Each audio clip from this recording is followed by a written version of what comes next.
Si vous êtes dans la catégorie des gens qui vous comportez encore comme des poulets, de grâce, changez de position. Alors, pourquoi le poulet? Vous allez voir que déjà le poulet, c'est un animal qui est très vulnérable. Le poulet n'est pas un prédateur. Le poulet est une proie.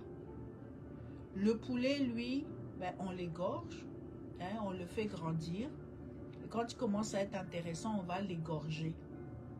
Et dans ce cycle de vie, au niveau de la vie d'un poulet, en fait, vous allez constater que dans la basse-cour, ou bien pour les gens qui font de l'élevage, ils les voient, le poulet est un animal qui stresse très rapidement.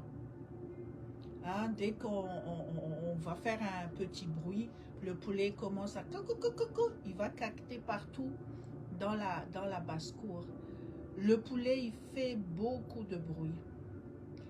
Mais la chose la plus importante dont vous devez prendre conscience, c'est que le poulet, tout du matin jusqu'au soir, il va avoir la tête courbée vers le sol.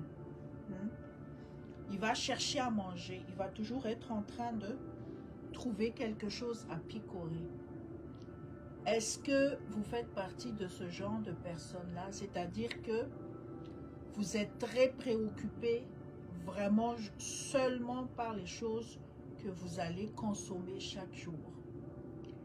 La problématique de ce type de comportement, c'est que vous allez voir, bonjour Mina, bonjour Léonie, vous allez voir que le poulet, sa superficie de perspective en termes de surface ne dépasse pas, je pense à quoi, 500 cm², ok, un spectre de 50 cm sur 50 cm, il est toujours, c'est-à-dire que ses yeux vont être seulement rivés sur une petite surface. Premièrement, deuxièmement, il va toujours être stressé, au moindre bruit, il va être stressé. Troisièmement, le poulet devient une proie. Et ce que je retiens, c'est que le poulet n'est pas seulement une proie parce qu'on le consomme, mais le poulet est aussi une proie pour les poux.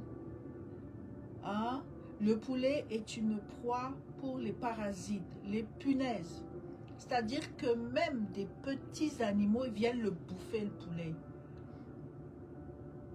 Et dans notre vie de tous les jours, ce sont des choses qui peuvent arriver. C'est-à-dire que quand vous êtes une personne qui vivait dans la peur de manquer de quelque chose et que vous êtes vraiment juste à la poursuite de la nourriture ou de l'argent au jour le jour, c'est là que vous devenez une proie. Parce que le fait de vivre dans la peur, dans la crainte, va faire en sorte que tous les gens autour de vous, les circonstances autour de vous vont vous bouffer.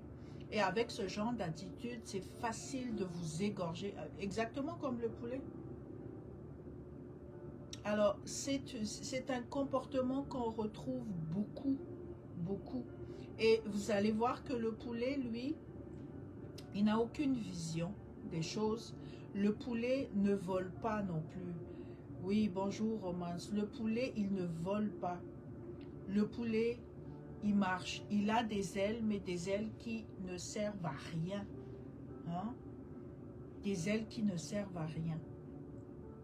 Et dans tout cet environnement dans lequel il est, parce que souvent nous allons voir que le poulet, soit il vit dans la basse-cour, si c'est un poulet domestique, ou sinon, bon, si c'est un poulet d'élevage plutôt, par contre, si c'est un poulet domestique, on peut être propriétaire de poulet, mais qui va circuler librement. Mais dans les deux scénarios, à part les coqs de combat, mais à part cela, le poulet, il est élevé pour être mangé. Alors, est-ce que c'est ce qu'on veut? Je ne pense pas. Il ne faut pas que les circonstances de la vie te bouffent. Il ne faut pas que tes problèmes te bouffent. il ne faut pas que les gens autour de toi te bouffent. Parce que vous savez, il y a toujours des personnes autour de nous qui peuvent ne pas nous aimer gratuitement. On ne sait pas pourquoi, mais ils nous haïssent. Et est-ce que la haine de ces gens-là doit venir vous toucher aussi émotionnellement? Non, ce n'est pas une bonne idée. Le poulet, en fait, moi, je l'amène comme une mentalité. Donc, c'est juste de se comparer pour dire que le poulet, il vit les conséquences de son contexte de vie et de son comportement. Il y a eu une expérience qui a été menée, parce qu'on va basculer après vers le comparatif. Mais maintenant, nous allons essayer. Oui, bonjour Philomène. Oui, bonjour Mia. Alors, nous allons basculer après pour parler de l'aigle. Il y a une expérience qui a été conduite. Alors, ils ont pris l'œuf d'un aigle et ils l'ont mis dans un poulailler. Donc, c'est une poule qui a couvé l'œuf de l'aigle. Et lorsque l'aiglon, donc l'œuf s'est éclos et l'aiglon est sorti, l'aigle maintenant a grandi avec les poussins et a grandi avec les poulets.